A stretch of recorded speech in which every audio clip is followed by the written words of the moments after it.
வணக்கம். இலங்கை செய்திகளுக்காக நான் ஹரிணி. முதலில் தலைப்புச் செய்திகள். ஜனாதிபதி அனுரகுமாரவிடம் இந்தியா சார்பாக கோரிக்கை வைத்த ரணில் விக்ரமசிங்க. 30 முன்னாள் நாடாளுமன்ற உறுப்பினர்கள் அரசாங்க குடியிருப்புகளை ஒப்படைக்கவில்லை. ஜனாதிபதி எடுக்க போகும் அடுத்த கட்ட நடவடிக்கை.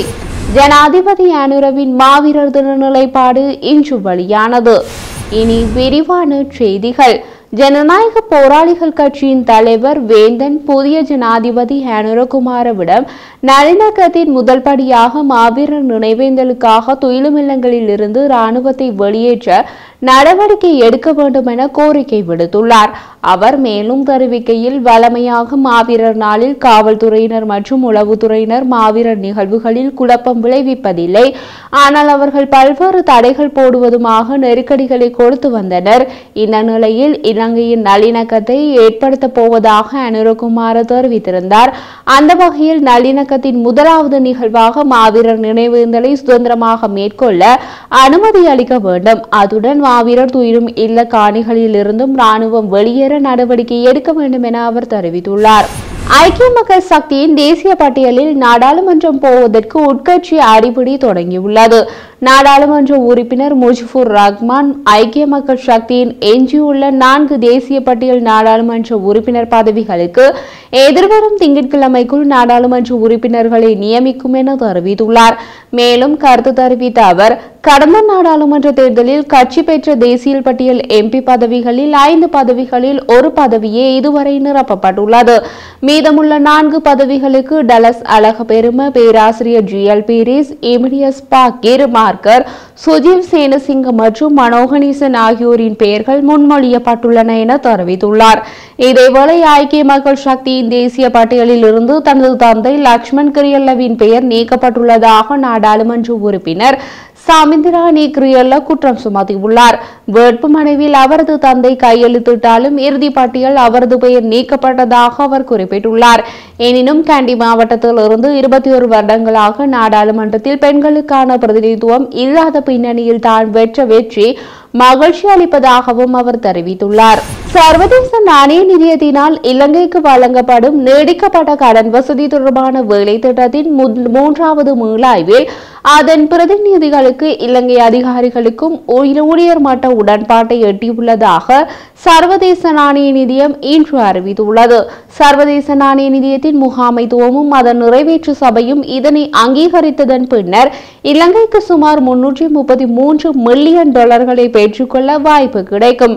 கொள்கைகளை தொடர்ச்சியாக பராமரிக்க புதிய அரசாங்கம் காட்டும் அர்ப்பணிப்பு திட்டத்தின் நோக்கங்களை அடைய முக்கியமானது என்றும் அந்த அறிக்கையில் குறிப்பிடப்பட்டுள்ளது. சர்வதேச நாணய நிதியத்தின் தூதுக்குழுவிற்கு பீட்டர் ஃப்ரூட் தலைமை தாங்கிய நிலையில் அவர்கள் நவம்பர் 17 முதல் இந்த நாட்டில் தங்கியிருந்தனர். 2023 மார்ச் 20 இலங்கைக்கான 2.9 மில்லியன் கடன் வசதிகளை சர்வதேச நாணய நிதியம் அங்கீகரித்திருந்தது. இது 48 மாதங்களில் செயற்படுத்தப்படும்.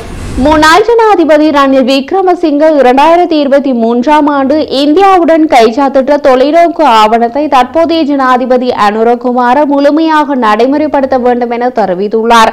2023 ஆண்டு ஜூலை மாதம் தனது இந்திய பயணத்தின் போது அப்போதைய ஜனாதிபதி ரணில் விக்ரமசிங்க இரு நாடுகளுக்கும் இடையேயான ஒத்துழைப்பின் பகுதிகள், குறிப்பாக பொருளாதார கூட்டாண்மை ஆகியவற்றை கோடிட்டு காட்டும் தொலைநோக்கு ஆவணத்தில் பிரதமர் நரேந்திர மோடியுடன் கையெழுத்திட்டார். தற்போது இலங்கையில் ஆட்சி மாற்றம் ஏற்பட்டுள்ள நிலையில் புதிய ஜனாதிபதி அனுரகுமார அடுத்த மாதம் இந்தியாவிற்கு விஜயம் மேற்கொண்டு பிரதமர் நரேந்திர மோடியையும் சந்திக்க உள்ளார். இந்த நிலையில் கைச்சாத்திட்ட தொலைநோக்கு ஆவணத்தை முழுமையாக நடைமுறைப்படுத்துமாறு ரணில் விக்ரமசிங்க வலியுறுத்தியுள்ளார்.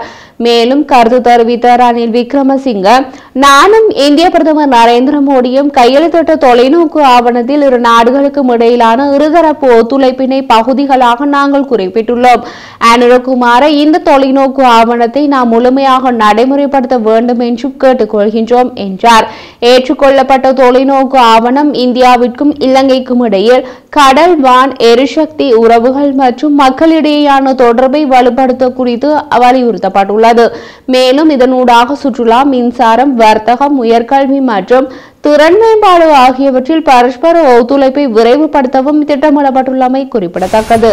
சுமார் 30 முன்னாள் நாடாளுமன்ற உறுப்பினர்கள் அரசாங்கம் வழங்கிய குடியிருப்புகளை இதுவரை ஒப்படைக்கவில்லை என்று தெரிவிக்கப்பட்டுள்ளது. எனினும் சில முன்னாள் எம்பிக்கள் வீடுகளில் இருந்து உடைமைகளை அகற்றி வருவதாக நாடாளுமன்ற வட்டாரங்கள் குறிப்பிட்டுள்ளன.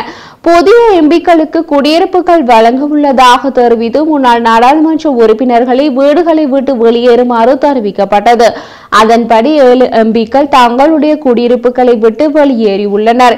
இதேவேளை குறித்த வீடுகளை காலி செய்யாவிடின் அந்த வீடுகளுக்கான நீர் மற்றும் மின்சாரம் துண்டிக்கப்படும் என நாடாளுமன்றத்தின் செயலாளர் நாயகம் குஷானி ரோஹணதீர அண்மையில் முன்னாள் நாடாளுமன்ற உறுப்பினர்களுக்கு எழுத்து மூலம் அறிவித்திருந்தார். எவ்வாறாயினும் புதிய எம்பிக்களுக்கு உத்தியோகபூர்வ வாசஸ்தலங்களை வழங்கும் வகையில் தற்போது புனரமைப்பு பணிகள் மேற்கொள்ளப்பட்டு வருவதாக நாடாளுமன்றத்தின் பேச்சாளர் ஒருவர் தெரிவித்தார்.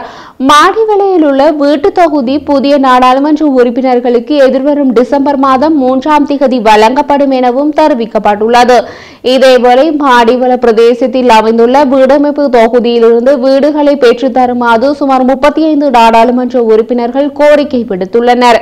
வீடுகள் தேவைப்படும் எம்பிக்கள் அதற்கான விண்ணப்பங்களை சமர்ப்பிக்குமாறு அறிவிக்கப்பட்டிருந்தது. நாடாளுமன்ற வளாகத்திலிருந்து 40 கிலோமீட்டர் தூரத்திற்கு மேல் வீடுகள் வசிக்கும் நாடாளுமன்ற உறுப்பினர்கள் இதற்கான கோரிக்கைகளை முன்வைக்கலாம். யாழ்ப்பாணத்தில் டக்ளஸ் மற்றும் அங்கஜன் ஆகியோரது வாக்குகளை தேசிய மக்கள் சக்திக்கு சென்றுள்ளது என நாடாளுமன்ற உறுப்பினர் செல்வம் அடைக்கலநாதன் தெரிவித்துள்ளார். வவுனியாவில் உள்ள அவரது அலுவலகத்தில் இன்று ஊடகங்களுக்கு கருத்து தெரிவிக்கும் போதே அவர் இவ்வாறு கூறியுள்ளார். தொடர்ந்தும் கருத்து தெரிவித்த அவர், தேர்தல் முடிவுகளை பார்க்கும்போது தேசிய மக்கள் சக்தி மீது அதிக நம்பிக்கை வைத்திருப்பதாக தெரிகிறது. அந்த அலை வடக்கிலும் கிழக்கிலும் பாதிப்பை ஏற்படுத்தி இருக்கும் நிலைமை உள்ளது. மக்களின் எதிர்ப்பை இந்த அரசாங்கம் தீர்க்குமா என்ற எதிர்பார்ப்பு ஏற்கப்பட்டுள்ளது. அதற்கு காலம்தான் பதில் சொல்ல வேண்டும். ஜனாதிபதியின் உரையில் தேசிய இனப்பிரச்சினை தொடர்பாக பேசாமை வருத்தம் அளிக்கிறது. விவசாயிகள், கடற்றொழிலாளர்கள் மற்றும் ஏழை மக்களின் பொருளாதாரம் தொடர்பாக அவரால் சொல்லப்பட்ட கருத்தை வரவேற்கிறேன். அனைவரும் இலங்கையர்கள் என்ற அடிப்படையிலேயே அவரது செயற்பாடு இருக்கிறது. எனவே இனப்பிரச்சினை விடயத்தில் அரசாங்கம் என்ன நிலைப்பாட்டில் உள்ளது என்பதை தெளிவாக கூற வேண்டும். புதிய அரசியலமைப்பு உருவாக்கப்படும் போது 13வது திருத்தமும் இல்லாமல் செய்யப்படும் என்ற நிலை வரலாம் என கூறப்படுகின்றது. எனவே நல்ல விடயங்களை ஆதரிப்போம். மக்களுக்கு அநீதி இழைக்கப்படும் நிலை தொடர்ந்தால் அதனை நாம் கடுமையாக எதிர்ப்போம். நாங்கள் ஒற்றுமையாக இருந்திருந்தால் இந்த ஆசனங்கள் தேசிய மக்கள் சக்திக்கு சென்றிருக்காது.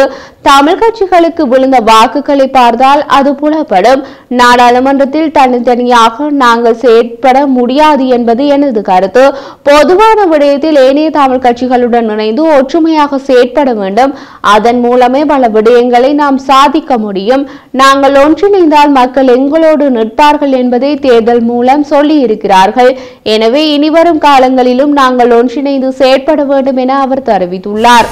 ஜனாதிபதி அனுரகுமார தலைமையிலான புதிய அரசின் மாவீரர் தின நிகழ்வு பற்றிய நிலைப்பாடு எப்படி இருக்க போகிறது என்ற கேள்வி பலரின் மனதில் இருந்தது. அதற்கு ஓரளவு பதில் இப்போது கிடைத்துள்ளது. யாழ்ப்பாணம் நல்லூரில் உள்ள தியாக தீபம் திலீபனின் நினைவு தூபிக்கு முன்பாக மாவீரர்களின் பெயர் பொறிக்கப்பட்ட கல்வெட்டுக்கள் மக்கள் அஞ்சலிகளுக்காக அங்குரார்ப்பணம் செய்து வைக்கப்பட்டது. மாவீரர்களின் பெற்றோர் மற்றும் முன்னாள் போராளிகளின் பங்கேற்புடன் இன்று மாலை 6 மணி அளவில் கல்வெட்டுக்கள் அடங்கிய நினைவாலயம் திறந்து வைக்கப்பட்டது. காவல்துறை, ராணுவம் மற்றும் வேறு பாதுகாப்பு பிரிவினர் யாரும் நினைவாலயம் திறக்கப்படுவதற்கு இதுவரை ஆட்சேபனை எதுவும் தெரிவிக்கவில்லை. குறித்த நினைவாலயம் நவம்பர் 27ஆம் தேதி வரையில் அஞ்சலிக்காக வைக்கப்பட்டுள்ளது. 1982 கார்த்திகை 27 2009 வைகாசி 18 வரையான காலப்பகுதியில் தாய்மண்ணின் விடியலுக்காக வித்தாகியவர்களுக்காக இந்த நினைவாலயம் அமைக்கப்பட்டுள்ளது. இங்கு விவரங்கள் பெற்றுக்கொள்ள முடிந்த 24,379 மாவீரர்களின் பெயர்கள் பொறிக்கப்பட்ட கல்லறையும் சில தகவல்களையும் உள்ளடக்கியுள்ள நினைவாலயம். கடந்த வருடம் முல்லைத்தீவு மற்றும் நெல்லூர் ஆகிய பிரதேசங்களில் அமைக்கப்பட்ட நினைவாலயங்களில் தங்களுடைய பிள்ளைகளின் பெயர்கள் தவறவிடப்பட்டதாக சில பெற்றோர் மற்றும் உறவினர்கள் வருத்தம் தெரிவித்திருந்தனர். அப்படி பதியப்பட்டவர்களின் கல்லறையில் கொண்டு வந்து புதிய நினைவாலயம் அமைக்கப்பட்டுள்ளது. அத்துடன் பெற்றோர்கள், உறவினர்கள் தங்கள் பிள்ளைகளின் படங்களை வைத்து அஞ்சலி செலுத்தும் வகையிலும் உருவாக்கப்பட்டுள்ளதோடு இதில் கலந்து கொள்ள அனைவருக்கும் அழைப்பு விடுக்கப்பட்டுள்ளது.